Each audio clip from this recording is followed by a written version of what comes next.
Hello बच्चों, स्वागत है आप सभी का डीएनए सेमेस्टर एग्जाम में। मैं प्रीतिका श्रीवास्तव, आपकी जूलॉजी ट्यूटर। बच्चों, उम्मीद है कि आपकी पढ़ाई अच्छी चल रही होगी। अगर बच्चों आज हम क्या देखेंगे? आज हम देखेंगे यूनिट नंबर 6। पर बच्चों, यूनिट नंबर 6 देखने से पहले आपके लिए इन्फॉर्मेशन है। अगर अभी तक आपने यूनिट नंबर 1, 2, 3, 4, 5 इन सारे के वीडियोस नहीं देखे हैं तो उनको जल्दी से देख लीजिए। आइए चलिए देखते हैं कैसे देखेंगे उनको। सबसे पहले आपको YouTube पे जाना है और टाइप करना है डीएनएस सेमेस्टर। ठीक है, आप जैसे YouTube पे डीएनएस सेमेस्टर को टाइप करते हो बच्चों, आपको वहां पे क्या दिखेगा? आपको प्लेलिस्ट का एक इंटरफेस मिलेगा। ये देखिए आपके पास है प्लेलिस्ट, ऐसे खुल गया डीएनएस सेमेस्टर एग्जाम। ये प्लेलिस्ट वाला इंटरफेस खुला। यहाँ बच्चों आपको सारे सब्जेक्ट की देखिए प्लेलिस्ट दिख रहे हैं। Zoology, maths, physics, second semester zoology, fourth semester zoology. आप इस पे ऐसे क्लिक करोगे और आपको सारे लेक्चर ऐसे देखने को मिलेंगे। मैं बता दूं बच्चों कि अपकमिंग जो भी लेक्चर्स होंगे वो आपको इसी प्लेलिस्ट में देखने को मिलेंगे। अगर फोर्थ सेमेस्टर का लेक्चर है तो वो फोर्थ सेमेस्टर में मिल रहा होगा, अगर वो आपके सेकेंड सेमेस्टर का लेक्चर है तो सेकेंड सेमेस्टर में मिलेगा। तो ठीक है बच्चों, आइए हम अपने टॉपिक पे आते हैं। जो आज हमें क्या देखना है? हमें देखना है बायोस्टैटिक्स। ठीक है, वो भी कौन सा? Biostatics part 2। पार्ट 1 तो हमारा 5 वाला है, राइट? चलिए, तो ये है हमारा यूनिट में, राइट? टॉपिक का क्या नाम है भाई? टॉपिक कौन सा पढ़ना है आज हमको? टॉपिक पढ़ेंगे हम ग्राफिकल रिप्रेजेंटेशन ऑफ डेटा, जिसमें मीनिंग, प्रिंसिपल, मेथड तीनों देखेंगे। ठीक है, साथ ही साथ हम फ्रीक्वेंसी डिस्ट्रीब्यूशन को भी यही डील करेंगे। नाम ही है ग्राफिकल रिप्रेजेंटेशन ऑफ डेटा। जब डेटा को हम किस फॉर्म में रिप्रेजेंट करें, हम फॉर्म ऑफ लाइंस और कर्व्स में रिप्रेजेंट करें, ठीक है, तो उसको हम क्या बोलते हैं? हम उसको ग्राफिकल रिप्रेजेंटेशन ऑफ डेटा बोल रहे हैं। ठीक है, ये क्या है? एक स्टैटिस्टिकल डेटा है, राइट? जो ग्राफ्स है वो हमें किस चीज में हेल्प कर रहा है? स्टडीइंग में हेल्प कर रहा है कि हमें पता चल जाए कि दो वेरिएबल्स का रिलेशन क्या है, या फिर अगर हम एक वेरिएबल को चेंज कर रहे हैं तो उस पे क्या इफेक्ट पड़ रहा है दूसरे वाले पे, ये हमें कौन बताता है? ये हमें ग्राफ बताएगा। ठीक है बच्चों, दूसरा और किस चीज में हेल्प कर रहा होता है? टाइम सीरीज और फ्रीक्वेंसी डिस्ट्रीब्यूशन को पढ़ने में। ठीक है, और साथ ही साथ ये एक क्लियर अकाउंट और प्रिसाइज पिक्चर दे रहा होता है प्रॉब्लम का। ग्राफ और अच्छा है बच्चों क्योंकि ये आराम से आई कैचिंग है, सुंदर लगता है देखने में। अरे वाह, ये कितने सुंदर सुंदर कलर्स यूज करते हैं, या फिर ये इतना लेंथ में क्यों है, इसके ब्रेथ ऐसे अलग चेंज क्यों है, ये सारा आई कैचिंग होता है बच्चों। तुरंत आंख से ऐसे हम लोग उसको पकड़ लेते हैं, कैच कर लेते हैं। ठीक है, तो हम इसमें क्या यूज कर रहे हैं? Graphic representation. ठीक है, तो कुछ प्रिंसिपल्स है बच्चों, देख लेते हैं कैसे। ये बता रहा है कि एक वर्टिकल लाइन है, ठीक है, दो लाइंस रहेंगी कुछ इस तरीके से, ठीक है, राइट? इस वाले को हम एक्स एक्सिस बोल रहे हैं, इस वाले को हम वाई एक्सिस बोल रहे हैं। ठीक है, और जहां ये ऐसे इंटरसेक्ट कर रहे हैं एक दूसरे को, ये वाला लाइन, ठीक है, ये उसका क्या होता है? ओरिजिन होता है। क्लियर? इसके बाद देखिए आपको क्या हो जाएगा, ऑन द एक्स एक्सिस पे आपको दिखेगा the distances right to the origin have a positive value. अगर इधर साइड जा रहा है तो पॉजिटिव है, इधर साइड जा रहा है तो निगेटिव है। इस तरीके से आपको देखने को मिलता है। ये कुछ बेसिक्स हमें पता होने चाहिए। ठीक है, कि ओरिजिन क्या है, एक्स एक्सिस क्या है आपका, ये दोनों देखो एक दूसरे में परपेंडिकुलर है ना, तो वही एक जनरल प्रिंसिपल की बात की हुई है। आगे देखते हैं, मेथड क्या है फ्रीक्वेंसी डिस्ट्रीब्यूशन को रिप्रेजेंट करने का। देखो जनरली हमारे पास 4 मेथड है किसी भी फ्रीक्वेंसी डिस्ट्रीब्यूशन को रिप्रेजेंट करने के लिए। हिस्टोग्राम है, right? Histogram is there, smooth frequency graph is there, ogive is there, जिसको हम और क्या बोलते हैं? Cumulative frequency graph, and last is the pie diagram. Clear? कुछ और टाइप्स के होते हैं, पाई ग्राफ है, बार ग्राफ है, हिस्टोग्राम है, फ्रीक्वेंसी पॉलीगन है, क्यूमुलेटिव फ्रीक्वेंसी कर्व है, क्यूमुलेटिव परसेंटेज कर्व है, बहुत होते हैं बच्चों। डॉट ग्राफ करके होता है, ठीक है, अलग अलग सारे ग्राफ के आप लोगों को ग्राफ पढ़ने हैं, बट आपके कोर्स में ये मेनली 4 ही है। चलिए आइए देखते हैं कैसे। सबसे पहले जाना चाहिए पाई ग्राफ क्या। पाई ग्राफ क्या बच्चों? जब हम एक सर्कुलर फॉर्म में, एक सर्कुलर पाथ में क्या कर रहे होते हैं, पूरे डेटा को न्यूमेरिकल वैल्यू में या फिर कैटेगोरिकल वैल्यू में क्या करते हैं, हम रिप्रेजेंट कर रहे होते हैं। ठीक है, पाई रिप्रेजेंट ही करता है होल, ठीक है, होल की बात कर रहा है, and the slices represent the parts of the whole. देखो ये होल है पाई, और इसमें ये जो स्लाइसेस बन रहे हैं वो क्या है?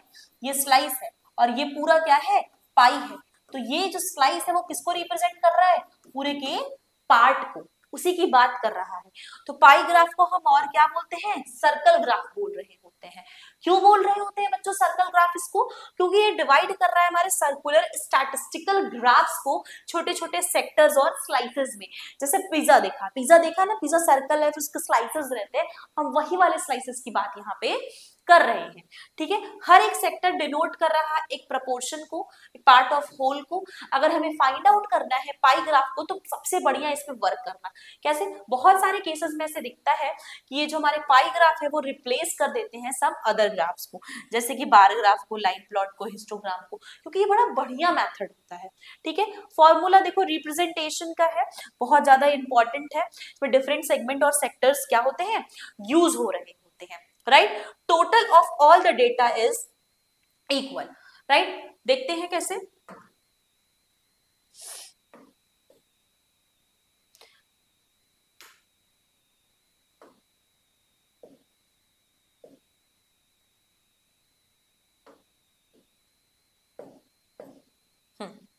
ठीक है। इसमें जो भी डेटा यूज कर रहे होते हैं बच्चों को कितना होता है, 360 डिग्री। भाई पूरा ही रोटेशन हुआ है तो हम पूरी की ना बात कर रहे होंगे। ठीक है, अभी क्या बोल रहे हैं, जो पाई है, टोटल वैल्यू पाई की क्या होती है बच्चों, 100%। हम एक सर्कल बना के कुछ ड्रॉ कर रहे हैं तो हम पूरे 100% को ही लेके चल रहे होंगे।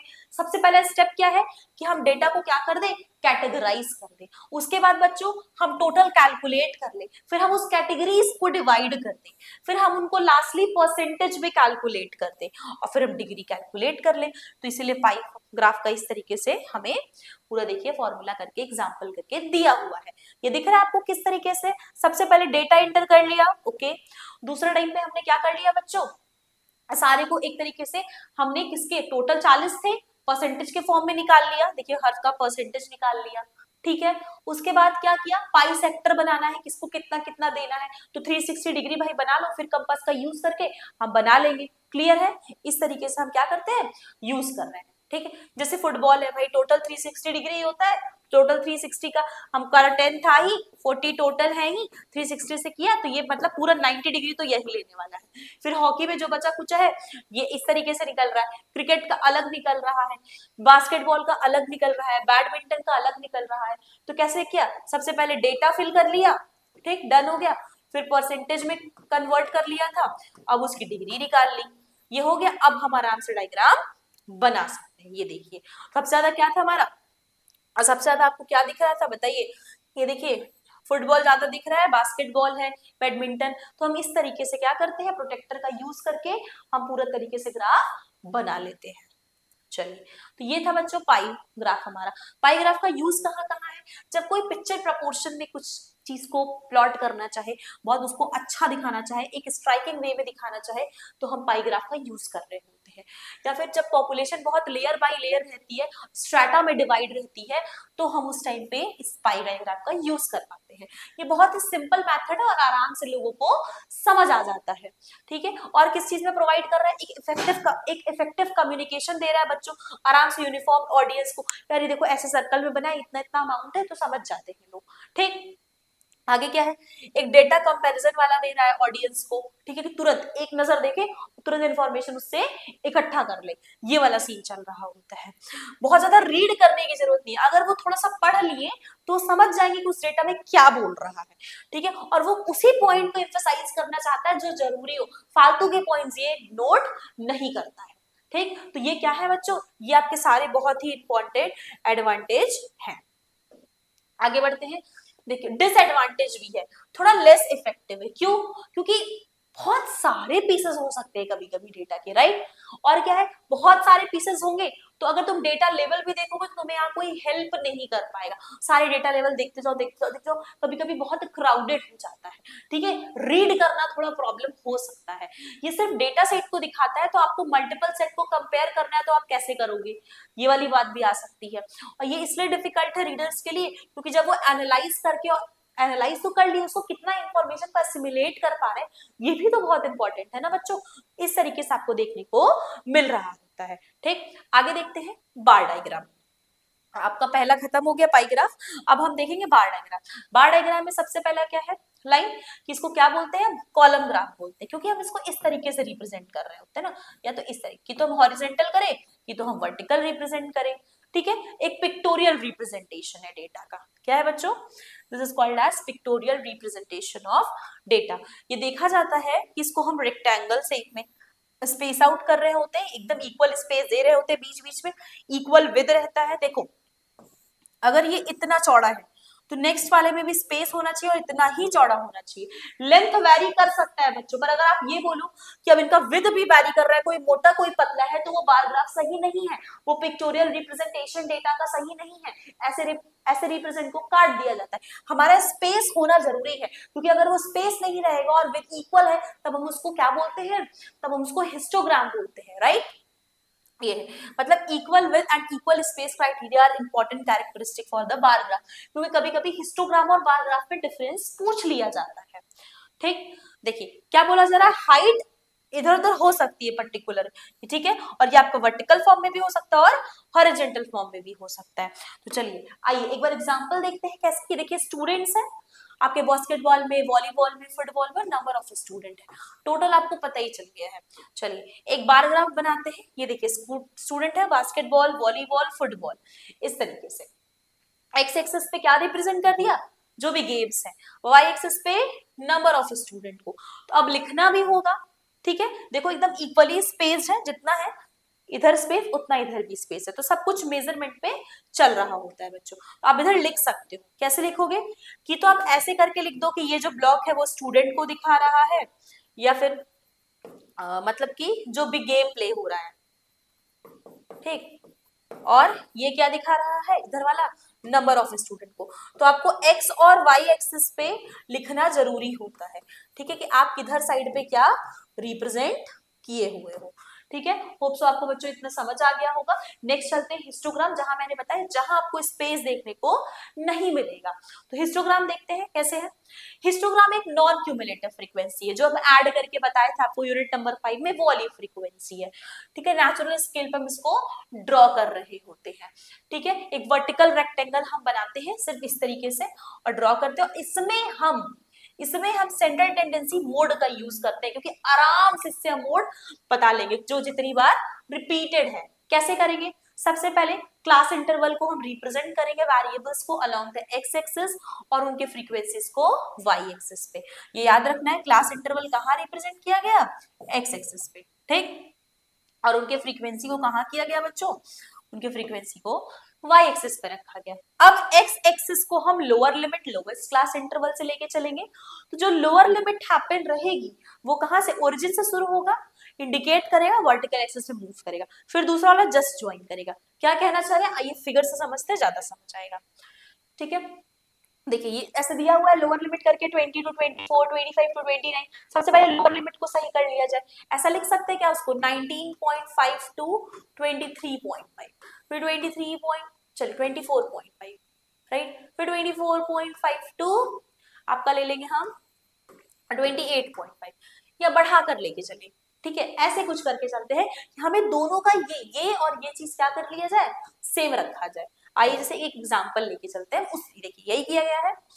देखिए 20, अच्छा ये 29 कर दीजिए, हाँ ऐसे समझिए। देखिए 19.5 टू 24.5, ठीक है, 24.5 टू 29.5, 29.5 टू 34.5, ये चीज सेम होना चाहिए बच्चों, तभी तो बन पाएगा। देखो जैसे 19 टू 24 यहाँ है, तो दूसरा हम जस्ट यहीं से उठा लेंगे, फिर उसके बाद हम यहीं से उठा लेंगे, फिर हम यहीं से उठा लेंगे, ऐसे ऐसे हम उठाते जाएंगे ना, तो आपको क्या देखने को मिल रहा है, हमें समझ आएगा प्रॉपर तरीके से कि हाँ यहाँ कोई वाइडली स्पेस नहीं है। देखिए अब आप देखोगे तो आपको कोई भी स्पेस नहीं नजर आएगा, इसीलिए लोअर लिमिट को और अपर लिमिट को हमें इस कदर करना होता है कि हम डेटा को प्लॉट करें तो वाइडली स्पेस इनके बीच में न दिखे। ठीक, चलिए बच्चों आगे बढ़ने से पहले आपके लिए इंफॉर्मेशन है, अगर आप भी सेकंड और फोर्थ सेमेस्टर की पढ़ाई बच्चा फुल फ्लेज में करना चाहते हैं, तो आपको हमारे नवोदय बैच को ज्वाइन करना है। कैसे करोगे आप ज्वाइन, आप अपने फोन के प्ले स्टोर ऐप पे बच्चा डीएनएस एजुकेयर ऐप को डाउनलोड करोगे, जहां आपको ऑनलाइन इंटरेक्टिव क्लासेस मिलेंगी, नोट्स मिल रहे होंगे बच्चों, लाइव डाउट सेशंस मिलते होंगे, पीवाईक्यू मिलते हैं और unit wise one shot revision मिलता है। मैं बता दूं सिर्फ जूलॉजी ही नहीं, चाहे बॉटनी है, फिजिक्स, केमिस्ट्री, स्टैट, मैथ्स, सारा ही आपको सिर्फ इस 1250 में मिल रहा है। इसमें भी आपको 10% का डिस्काउंट मिलता है बच्चा, अगर आप हमारे इस डीएनएस 10 कूपन कोड को अप्लाई करते हो तो। मैं बता दूं बच्चों, जो यहाँ लेक्चर दिया जा रहा है वो सीक्वेंस वाइज वेल मैनेड में पूरा कंप्लीट यूट्यूब पे नहीं हो पाता है, तो उसके लिए आपको हमारे डीएनएस एजुकेयर ऐप को डाउनलोड करके इस बैच को ज्वाइन करना होता है कि आपको सारे लेक्चर्स बहुत ही प्रॉपर सीक्वेंस फॉर्म में नोट्स के साथ मिले। यहाँ जो पढ़ाया गया उसका भी फ्री नोट्स आपको हमारे डीएनएस एजुकेयर ऐप पे मिलेगा। हालांकि अगर आपको इसके रिगार्डिंग कोई इंफॉर्मेशन या फिर कोई डाउट है तो आप हमारे हेल्पलाइन नंबर पे कॉल करके पूछ सकते हो। तो चलिए हम अपने टॉपिक पे बढ़ते हैं बच्चों आगे। नेक्स्ट, क्या एडवांटेज है हिस्टोग्राम का? ये तो पता चल गया हिस्टोग्राम कैसे ड्रॉ करना है, पर क्या एडवांटेज है? बहुत ही सिंपल है ड्रॉ करना, अंडरस्टैंडेबल है, लोग तुरंत समझ जाएंगे इजिली। अरे भाई 24.5 से यहाँ है तो बस यहीं से 26.5, यहीं से तुरंत 29.5, तो मतलब ये रेंज दिख जाएगा उनको, इजिली लोग पढ़ लेंगे। ठीक है, बहुत ज्यादा प्रिसाइज है। देखो, पर इसका लिमिटेशन भी है बच्चों। लिमिटेशन क्या है इसका? लिमिटेशन ये है कि it is not possible to plot more than one distribution on same axis. एक एक्सिस, एक डिस्ट्रीब्यूशन ज्यादा दूसरा एक्सिस नहीं यहाँ पे कर सकते हो। ठीक है, दो चीज को कंपेयर करना है एक एक्सिस पे तो भी नहीं पॉसिबल हो पाएगा। क्लियर? ये था हमारा हिस्टोग्राम का। ठीक है, it is not possible to make it smooth. तो हम कहाँ कहाँ यूज कर रहे हैं? ग्राफिक फॉर्म में नॉलेज प्रोवाइड कर रहे हैं हम, जैसे स्कोर ग्रुप में आया हुआ है। ठीक है, स्कोर क्या पाइल्ड अप है, कौन सा हायर एंड है, कौन सा लोअर एंड है। तब तक आप नोट करिए इसको।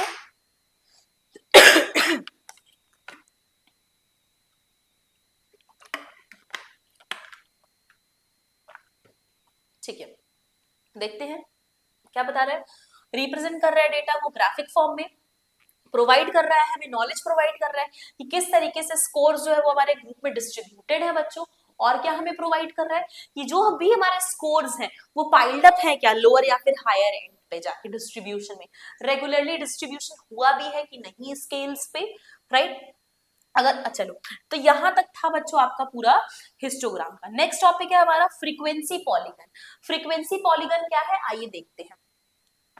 फ्रीक्वेंसी पॉलीगन एक फ्रीक्वेंसी ग्राफ है जो कि हम ज्वाइन करके कोऑर्डिनेटिंग मैनर में एकदम एकदम फ्रीली हैंड से ज्वाइन करते हैं मिड वैल्यू से, क्लास इंटरवल के मिड वैल्यू से हम एकदम फ्रीली उसको क्या कर रहे होते हैं, ज्वाइन। चलिए आइए देखते हैं कैसे। फ्रीक्वेंसी पॉलीगन को सबसे पहले एक हॉरिजॉन्टल लाइन बनाना है जहां आप एक्स एक्सिस लिख रहे हो वैसे, और फिर आप उससे एक एग्जैक्ट लिमिट लिख दोगे क्लास इंटरवल की। ठीक है, फिर उसको हम कहां से करेंगे स्टार्ट, क्लास इंटरवल के लोएस्ट वैल्यू से। अगर लोएस्ट स्कोर है डिस्ट्रीब्यूशन में लार्ज नंबर का तो हम ग्राफ पे नहीं दिखा पाएंगे अगर हम ओरिजिन से शुरू करते हैं तो, इसीलिए हमको ब्रेक करना होगा एक्स एक्सिस को। ठीक है, एक्स एक्सिस को ब्रेक करेंगे, वर्टिकल एक्सिस को कन्वीनियंस के लिए यूज कर रहे हैं, दो और पॉइंट ऐड करेंगे कि हम दोनों एक्सट्रीम एंड को ले पाए। आप ज्यादा कैसे समझोगे जब मैं आपको ग्राफ दिखाऊंगी। ठीक, आप कुछ इधर समझिए। ये आपको दिया हुआ है मार्क्स वगैरह, मैथमेटिक्स में दिया हुआ है, नंबर ऑफ स्टूडेंट्स दिए हुए हैं, राइट? देखिए ये है आपका, जैसे मैथमेटिक्स है, ये मैथमेटिक्स में क्या है, देखिए 40 to 45 वाले में दिया हुआ है, उतने में कितने बच्चे हैं आपके, एक बच्चे हैं। ठीक है, चलिए आइए, हाँ 40 to 45 के बीच में आपके एक बच्चे हैं, ये देखिए। ठीक, इधर ही कहीं 40 होगा। ठीक है, 40 to 45 के बीच में आपके एक बच्चे यहाँ पर है। ठीक, फिर आपका देखिए हर एक ऐसे आप मिडिल वैल्यू में लिखोगे, जहां भी आएगा उसके मिडिल में आप लिखोगे बच्चों, जैसे कि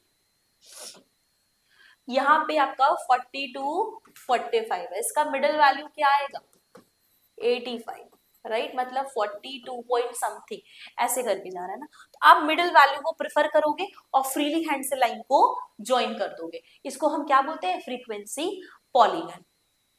ठीक है, आगे बढ़ते हैं, बहुत इजी है। ठीक है, it is easy to draw and simple to understand.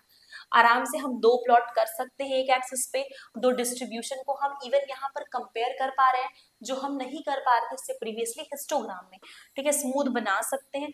Limitation क्या, लेस प्रिसाइज है, बहुत एक्यूरेट टर्म नहीं है।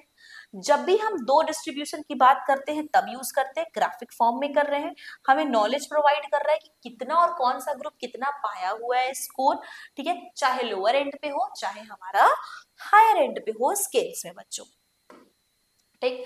ये देखिए नेक्स्ट आपका है, next topic is the cumulative frequency curve. Cumulative frequency curve हमें क्या दिखा रहा है, ये देखिए इंटरवल इस तरीके से दिखा आपका 0 to 9, तो बता ही दिया मैंने कैसे लेते हैं। अब इससे पहले हमने यूनिट नंबर 5 में पढ़ा है, क्यूमुलेटिव में 3 का 3 लिख दो, 3, अब ये 3 में 5 ऐड करो तो 8, 8 में 9 ऐड करो तो 17, 17 में 12 ऐड करो तो 29, ऐसे करके 29 में 18, 47, 47 में 17, 64, 64 में 10, 74, 74 में 3, 76, 76 में 2, 79, 79 में 1, 80। इस तरीके से बच्चों आपको क्यूमुलेटिव फ्रीक्वेंसी निकालना है, ठीक। अब क्यूमुलेटिव फ्रीक्वेंसी कर्व निकल गया जिसको हम ओगिव बोल रहे हैं, फिर आप ऐसे लिख दो, एक तरफ आप रिप्रेजेंट करो ऐसे डेटा और एक तरफ इधर से वैल्यू बना लो, आपका डेटा ओगिव प्लॉट हो गया, ठीक। आगे चलते हैं, ओगिव का कहाँ कहाँ यूज है भाई, चलिए आइए देखते हैं। ओगिव एक बहुत अच्छा मेथड है नंबर ऑफ स्टूडेंट्स को जानना कि एक पर्टिकुलर स्कोर से कौन लोग इतना ऊपर है कौन लोग एकदम नीचे है। क्या मीडियन जो है, when the median as a measure of central tendency is wanted, या फिर जब भी क्वार्टाइल डिसाइल परसेंटाइल दिया हो तब के लिए, या फिर हम दो ग्रुप के स्कोर्स को सेम ही स्केल पे डाल रहे हैं तो हम निकाल सकते हैं।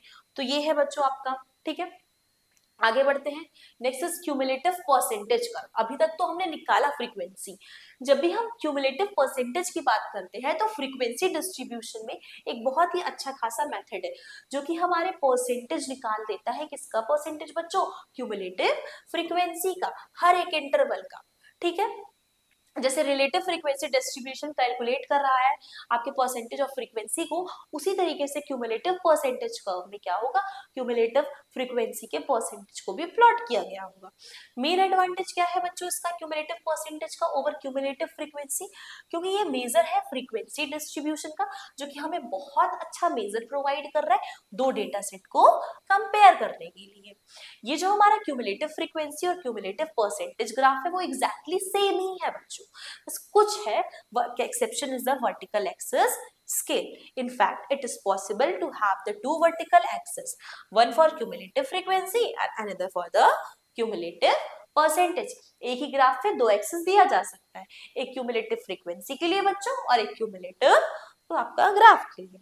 ये जो हमारा क्यूमुलेटिव परसेंटेज है हम उसको कैसे कैलकुलेट कर रहे होंगे, क्यूमुलेटिव फ्रीक्वेंसी को टोटल नंबर ऑफ ऑब्जर्वेशन से डिवाइड कर देंगे, ठीक है। तो इस तरीके से आपको देखने को मिलेगा, ठीक है। क्या लिखा, टोटल नंबर ऑफ, हाँ, by dividing the cumulative frequency by the total number of observation, और फिर हम क्या करेंगे उसको 100 से मल्टीप्लाई कर देंगे। तो चलिए आइए एक बार कैलकुलेट करके देखते हैं कि ये क्यूमुलेटिव परसेंटेज कैसे निकलने वाला है। तो ये आपको सारा दिया हुआ है बच्चों, ये देख लीजिए 242, 228, 217 इस तरीके से। उसके बाद आप क्या करोगे, ग्राफ पे आते हैं,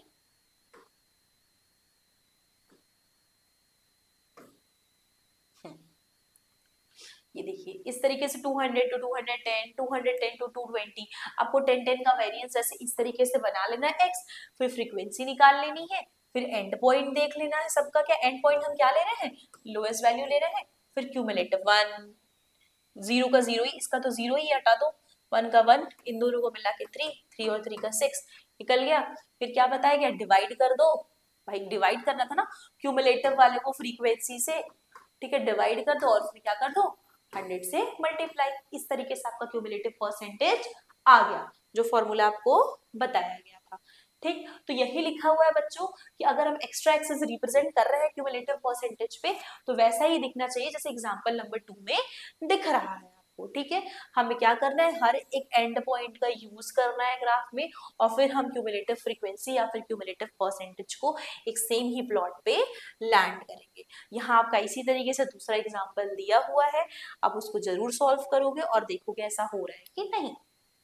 ठीक है, क्या बोला जा रहा है, अगर the plotted point join to form an ogive which often looks similar to stretch S ogive were used to determine the number, percentage, observation और स्पेसिफाइड।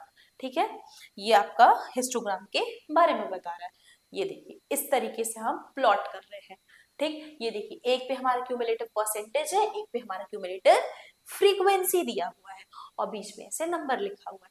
तो हम इसका सबसे बड़ा फायदा क्या है कि हम एक ही ग्राफ पे दोनों को प्लॉट कर सकते हैं। बच्चा देखिए कैसे 220, 40, 60, 80, 100 लेके चल रहा है, 5, 10, 15, 20 जिस तरीके से रेंज है उस तरीके से हम लेंगे, क्योंकि हमारा क्वेश्चन तो ऐसे ही है। अगर आप इस क्वेश्चन को देखो, ठीक है, कैसे निकला हुआ क्यूमुलेटिव फ्रीक्वेंसी आया ना, क्यूमुलेटिव परसेंटेज।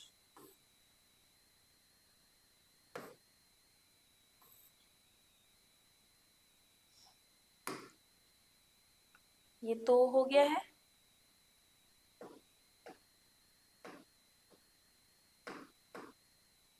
हाँ, ये था ना, देखो स्नो डेप्थ दिया हुआ है। सबसे पहले एक बार पढ़ लेते हैं, रीड कर लेते हैं किस तरीके से हम इसको मेजर करना है। स्नो डेप्थ मेजर करना है 209 से 266 तक। तो हमको अगर टेबल प्रोड्यूस करना है तो हम इनके में दोनों में सब में 10-10 का इंटरवल डाल रहे हैं। ठीक है, स्नो डेप्थ कॉलम 10 सेंटीमीटर हम क्या दे दिए, इन दोनों के बीच में क्लास इंटरवल दे दिए। अब क्या होगा बच्चों, दे दिया, अब हम एक क्यूमुलेटिव फ्रीक्वेंसी का शॉर्ट लिस्ट बनाएंगे। ठीक है, तो जो भी क्यूमुलेटिव फ्रीक्वेंसी परसेंटेज का फॉर्मूला मैंने बता दिया आपको। ठीक है, ये पेज नहीं है बच्चा, आगे बढ़ते हैं। हाँ, ये है ना, देखिए ये ऐसे बन गया, आपका इतना आ गया। अब क्या करना है हमें, apart from the extra axis representing the cumulative frequency, हमें ऐसा बनाना है कि दोनों बिल्कुल सेम लगे, ऐसा ना लगे कि अलग से कोई ग्राफ लाके रख दिया गया। अभी जब मैंने आपको ग्राफ दिखाया तो आपको लग रहा था ना कि नहीं सेम ही ग्राफ है, उसी तरीके से हमको भी प्लॉट करना है। कैसे प्लॉट करेंगे, using each and point two plot the graph you will discover the cumulative frequency and the cumulative percentage in the same spot. एक तरफ से फ्रीक्वेंसी, एक तरफ से परसेंटेज। जब हम यूज कर रहे होंगे 260 का, तब हम 23rd डे मतलब क्यूमुलेटिव फ्रीक्वेंसी को प्लॉट कर रहे हैं। ठीक है, तब वही होगा। और अगर हम क्यूमुलेटिव परसेंटेज की बात कर रहे होंगे तब हम नेक्स्ट टाइप पे प्लॉट कर रहे होंगे। You might be tempted to use interval of 5 and your x-axis cumulative frequency of the 50. However, when you draw your y-axis for the cumulative percentage, you must put the 100% interval at some level as a 47 mark on the other y-axis, not at the 50 mark. For example, cumulative frequency of 47 represent 100% of your data. If you put the 100% of the top of the scale with the 50 interval is marked, your line for the cumulative frequency will not match the line of the cumulative percentage. जो भी बनाया गया बच्चों वो match नहीं करना चाहिए line, ये सोच के बनाना है। जैसे according to the table of graph 92% of the time snow depth को 25 दिन में ही दिखा रहा है। ठीक है, 260 सेंटीमीटर के नीचे। ठीक है, 96% तक देखो ये कितने दिन में दिखा दे रहा है, लगभग 25 दिन में।